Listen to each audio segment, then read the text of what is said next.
Assalamu alaikum warahmatullahi wabarakatuh. Ashama harkafoonni jirra jirtu isinin jecha irraa walitti deebinee jirra. Barnoota qafoo osuma waa takka waan guute hin beekne akkanumatti ifin guutame jechuudha.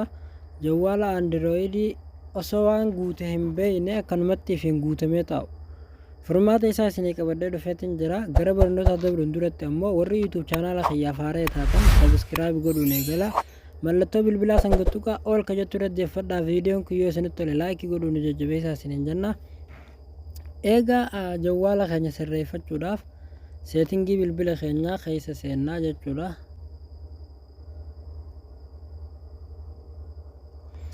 Seetingii bilbila keenyaa keessa seennaa ammaan tana istooreejii tiyyaa hangam akka qabdu waliin ilaalla jechuudha. Bakka seerchi jettoon irratti garaa keessa deemnee ifittiin dheereessinu jechuudha. Bakkuma seerchi jettoon irratti istooreej goonee barreessina. Ifin nuu fide jechuudha kunoo fidee jira. Asumarra gadhoonee keessa gad seenname. Kunoo akkuma argitan jechuudha amma GB 32 jechuudha jawwaalli kiyya kuni 82 keessaa qabdi jechuudha dhibba ga'uudhaaf ooma muraasaatu hafe. Amma dura fuuliidha turte jechuudha akkaan haalaan ammatti isinitti agarsiisu deemu kanaaniin hangana irratti deebise jechuudha. Ammallee akkamitti akka irraa gaxirrifattan jechuudha waliin ilaalla. Irraa deebine jechuudha amma tun 82 irra jirti akkanuma ilaaltan isini. Ergaa keessa deemnee waan san sirreessineen booda asirratti deebinee ilaalla. Inni irratti moo hin irrattu? Okay, amma sirreessuudhaaf seetingii bilbila keenyaa irratti deebine jechuudha. Irra ol oofna.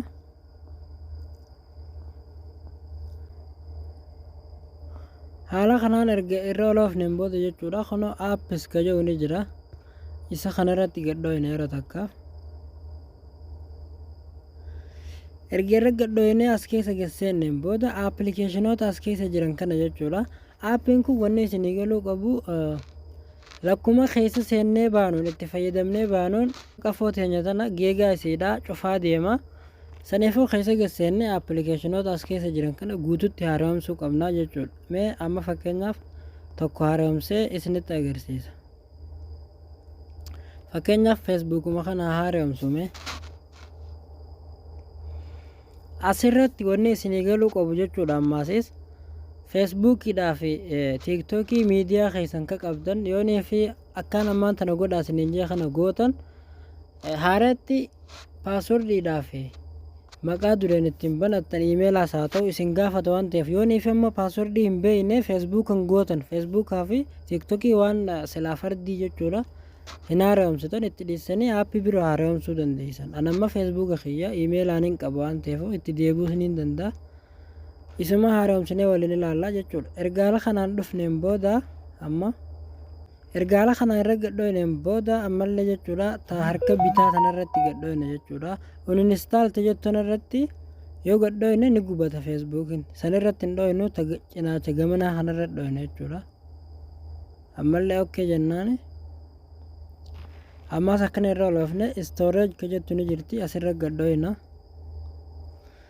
Deebinee amma lakkoofsa asirra jiru kana akkanumatti ilaallattanii jechuudha. Lakkoofsi kun hanga inni qafoo teenya keessatti bakka fudhatee jiru haaromsuudhaaf yeroo ammaa tana nuti asirra gadhooynu lakkoofsi san irraa badee jira jechuudha. Ammas ka jalaa kanaatu hafe irra gadhooyna okkee jennaani.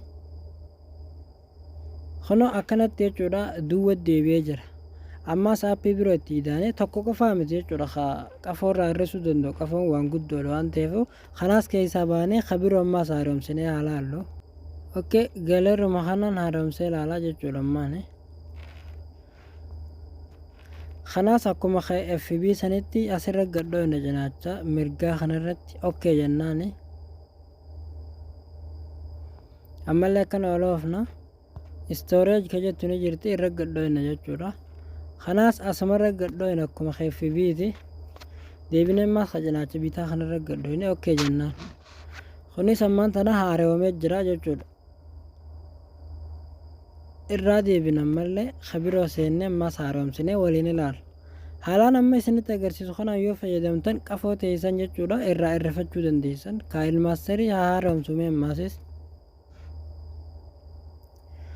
ammallee akkuma FB formuuluma duraa saniin deemtan jechuudha kun naman dhibu okay jennaani oloofne storage ka jedhu ni jira ammallee isarra gadhoyna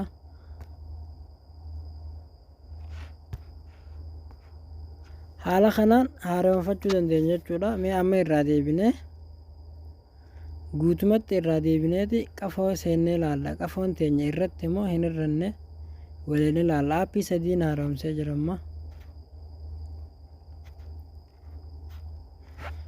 okay settingii keessatti haaree deebina erga deebineen booda akkuma reefutti storage jennee itti barreessinee seenna jechuudha kunoo asirra nuu jirti seef taate tareefu kunoo isii tanarra seenna jechuudha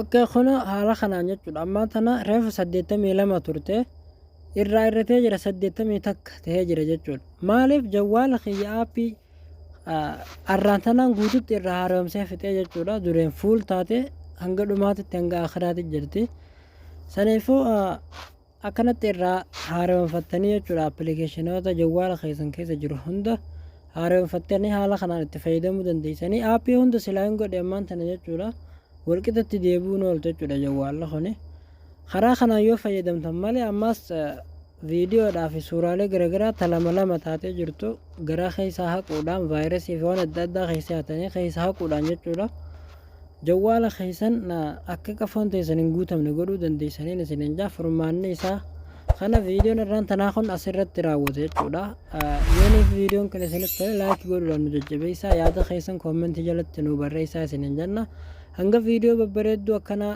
tabirootiin walitti deebinutti nagaan nuu turaa isiniin jenna